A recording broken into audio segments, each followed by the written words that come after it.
Pirmasis žingsnis norint pasirinkti teisingą religiją yra nuspręsti, ar yra Dievas. Tačiau ar yra koks nors būdas 100% sužinoti, ar egzistuoja aukštesnė jėga?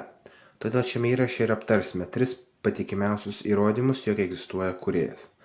Pirmas ir mano nuomonė geriausias būdas yra paprasčiausiai vertinti idėjas pagal jų rezultatus. Ateistinės visuomenės, kurios neigia Dievo egzistavimą, visada žlunga ir su pakankamai skaudžiomis pasiekmėmis. 4 iš 5 didžiausių masinių žudikų istorijoje atvirai neigia Dievo buvimą. Visuomenės, kurios praranda religinį pagrindą, tampa arba labai neefektyviomis ir degradavusiomis, nustoja turėti vaikų, praranda susidomėjimą mokslu, tingi dirbti ir kariauti, arba jos pavirsta totalitarinėmis diktatūromis, paversdamos visus savo gyventojus vergais. Pavyzdžiai būtų senovės Roma, senovės Graikų pasaulis, Sovietų sąjunga, nacistinė Vokietija ir modernus pasaulis dabar. Todėl ateistinės visuomenės visada žlunga ir kadangi ateizmas kaip idėja neša tik neigiamus rezultatus, todėl ji nėra teisinga, reiškia Dievas egzistuoja. Antras būdas mums ateina tiesiogiai iš fizikos. Fizikos mokslas moko, kad kiekvienam veiksmui yra atoveiksmis ir kiekvienam efektui turi būti priežastis. Taigi, koks efektas galėjo sukelti visos visatos atsiradimą?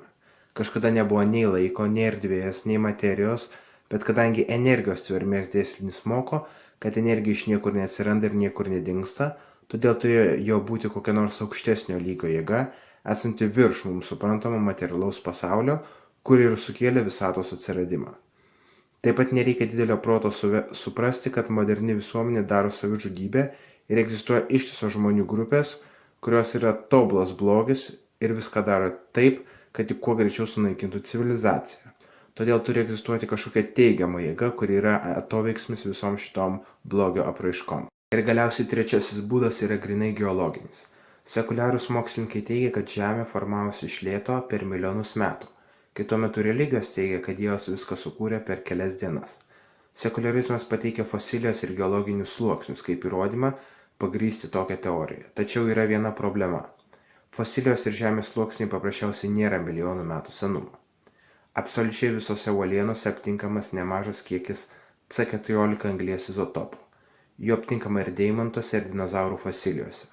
Problema ta, kad apskaičiuota, kad per 100 000 metų visi uolienoje esantis C14 izotopai turėtų suskilti ir jų ten turėtų nelikti.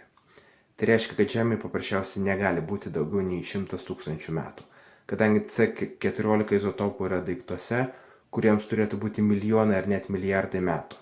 100 000 metų yra gerokai per mažai bet kokiai gyvybei išsivystyti, todėl tai rodo, kad Žemė buvo sukurta dirbtinai per labai trumpą laiką, ką galėjo padaryti tik Dievas.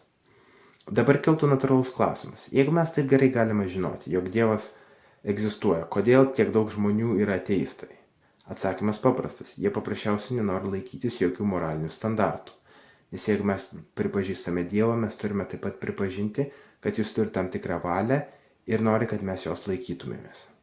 Taigi dabar, kai jūs 100% žinote, jog egzistuoja Dievas, jums reikia išsiaiškinti, kas jis, koks jis ir ko jis iš jūsų nori. Tam tikslui reikia pasirinkti teisingą religiją. Todėl žiūrėkite kitą mano naują įrašą, kuriame įrodysime, kuri religija yra teisinga. Ačiū žiūrėjusiems, iki kito karto.